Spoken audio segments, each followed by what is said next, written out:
My name is Corey Kuipers, and I'm here with my colleague Lexi Brenner. Today on the latest Coaches and COVID interview, we are with the head coach of the men's track and field and cross country team, Marcus O'Sullivan. Coach O'Sullivan is in his 23rd year as the head coach and is a four-time Olympian as well as a Villanova alumnus. Thanks for joining us today, Coach. My pleasure. Glad to be with you guys. All right, so the first question we've got for you is, how was your program affected by the closure of campus in mid-March, and how have you and the athletes responded to the adversity? I think all sports have been affected, including ours. And I think it was just so disheartening for them in March to see them all packing up. And we had a very, very brief, but yet all-inclusive team meeting before they left. And part of the reason I suggested we do that, and our coaches also suggested it, was because this could potentially be the last time we might see them as a group for quite a while. Little did I think at that point in time it would be stretching into the fall, and now as we move into the winter, it could actually stretch into next spring. So I think it was in many ways it was great just to get together one last time, and I think I felt bad for the whole team. They were all kind of bidding farewell to each other, and we naively thought at that point it would be 2 weeks. And as it turns out, it's months in various capacities in terms of how we're doing it, whether it's, in part or not, and so on and so forth. And it looks like it could extend for some more time. But I think how we've handled it, I'm very proud of our team, very proud of our coaches, very proud of our administration. And I think all in all, it's been very tough not having competition, because it's a huge part of a collegiate athlete. Not to negate the academic side of things, because that's very important too. But I think the athletics part of them is in many ways how they define their experience in college, and I think much of that has been quenched in many ways. And our next question for you is, what were your initial thoughts after hearing that fall sports seasons were canceled? You know what, to be honest, it wasn't as abrupt as one might expect. We did a great job administratively. We were meeting constantly throughout the whole summer, whether it was with the conference meetings or whether it was with our athletic director, Mark Jackson, and our administrative director, Lynn Tai.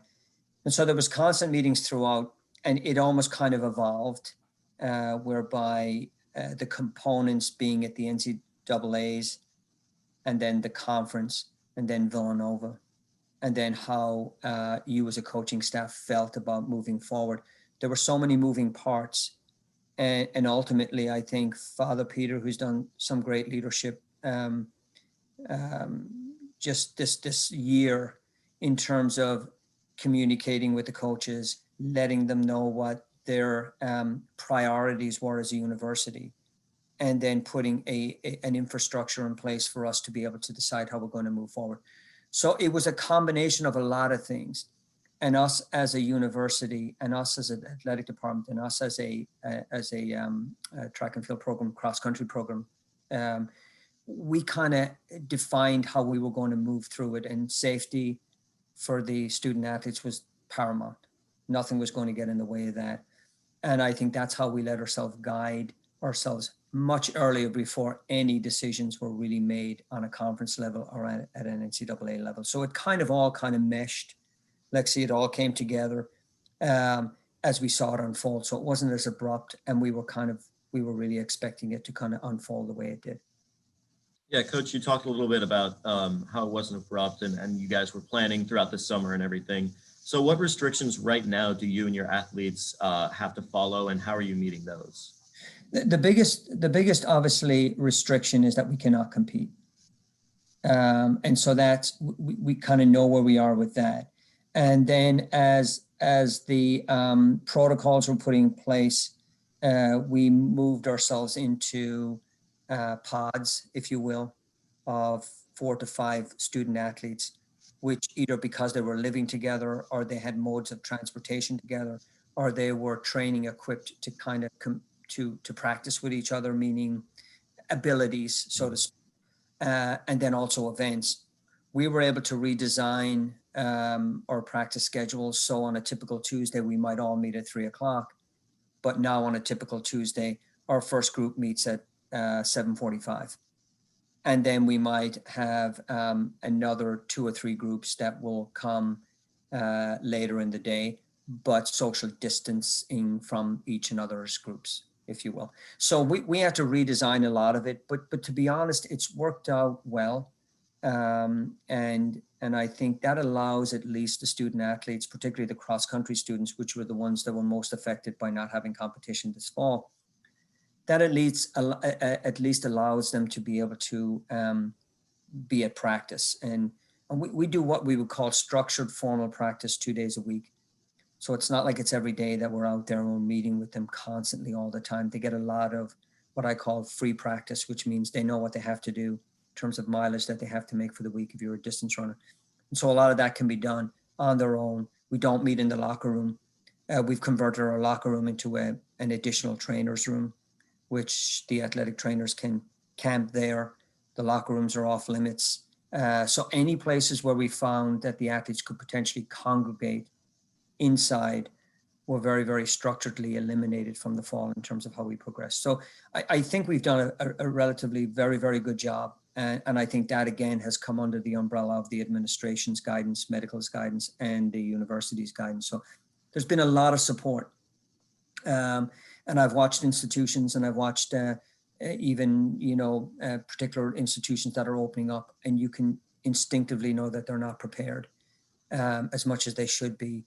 And I think that has allowed us to be able to make a comparison based on how we've done it. And I think in fairness to all of us, the student body in general, the athletics, the university, I think we've done a really outstanding job in terms of trying to keep the ship afloat and keep everything moving forward. And I think that trickled all the way down to athletics. And I think it was hard. I'm not going to say it was easy. Athletes are very, very used to structure. They're very, very used to continuity. They're particularly runners. And so when you take away that, you create a sense of confusion or a bit of discombobulation. So I think the goal, for at least for our coaching staff, was to create a kind of an environment of somewhat the best structure we could put. So Sunday nights at 5:00, we have a team meeting, and we've got 85 members of the team on Zoom. And whether we're doing some compliance work or whether we're doing some academic advising work, plus giving them kind of state of the week, how we're doing and all that kind of stuff as a group, because we don't see them all together as often. And so we as coaches, I think we've tried to create as much structure as we possibly could to create some normalcy in a time where it's very, very discombobulating and confusing. Yeah, well, it sounds like you guys are doing a great job adapting in these challenging times. And you touched on this a little bit before, but what is your prediction for the fate of the spring season? I'm very optimistic for the spring. I'm not so confident in the winter. So we have a cross country season, then we have a winter season that goes from January to February, and then we have a spring season that kind of overlaps in March and then moves into the spring. And I it's hard to know where we're going to be, but the indoors is somewhat disconcerting in the sense that we have to be inside. Are we going to be able to have the potential to create a dual meet, so to speak? Yes, I think we might be able to do that. Still not going to have the same energy levels as a kind of an all-comers meet where you have thousands of athletes that are just showing up and they're competing all day long. The other additive to it is that the cross-country season, albeit it was canceled this fall, they're going to make an attempt to have an NCAA tournament and a winter season. So between the indoor and the cross-country season, I think there's going to be some kind of semblance of racing, carefully done, so to speak.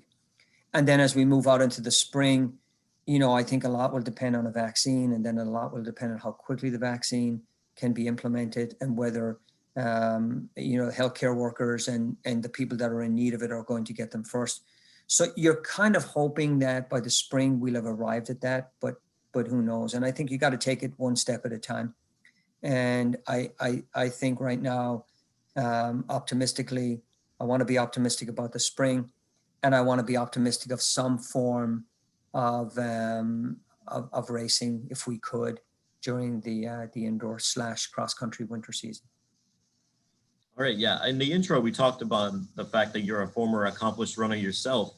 So how does that help you relate to the difficulties that your athletes are currently facing with the uncertainty this year? And do you think there's a difference between some of your cross-country runners and like the track and field athletes? Well, first of all, the track and field athletes are not in season right now. So the jumpers and the sprinters and the field events, etc. And so I think they're still not a kind of a lack of the competitive season yet. I think it'll be tougher for them in the winter time. And I think the challenges that the non-cross country team are faced with is just the restrictions of training and the pods and the movement. But adapting to that has been probably a big challenge. And they need the weight room a lot, which means they have to come inside, and that creates challenges and you have to work around them. I think with the cross country athletes, I think the challenges there have been in the lack of a cross country season, but we are allowed to train. So I think it's been challenging, but at the same time, I think we've been able to manage everything. And our final question for you, how has your successful career as an athlete translated into such a prolific coaching tenure here at Villanova? Well, first of all, I never planned on coaching. It was not I'll be totally honest. Most of my background was in finance and business. And so after a 15-year athletic career, the job became available. I started out, I kind of grew into it. And I found the most rewarding part of it was just trying to help young people move through that age of 18 to 22, athletics being the medium of how you express it. Whether it's even writing a letter of recommendation for one of the athletes on the team, you kind of start out with just you get to know the personality and the character of the athlete simply by the medium of sport and being able to get some insight into their character. I think as a former athlete, and kind of coming back to your question just a moment earlier, Corey, is how do I integrate my experiences with getting them and helping them through the fall? What I've done is, particularly with the cross-country team, is help them, get them to understand how important the training aspects of it, and not having, I've tried to get them to see the glass half full, in the sense that this is a great opportunity for us to be able to train like we've never been able to train. Because a lot of times, particularly in the US, there's so many competitions always going on.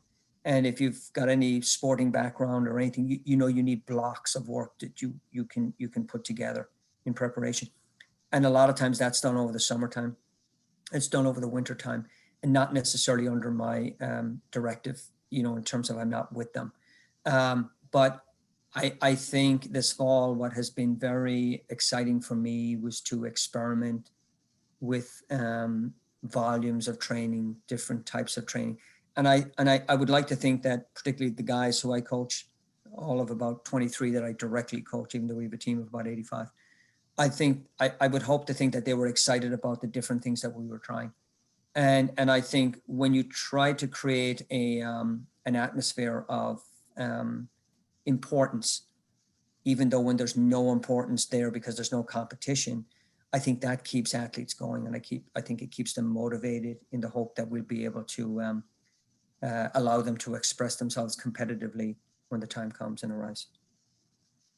All right. Well, thank you so much for joining us. We wish you and your team luck with whatever the future may hold with the winter and spring season. My pleasure. My pleasure to be with both of you today. Yeah, thank you, Coach, and good luck.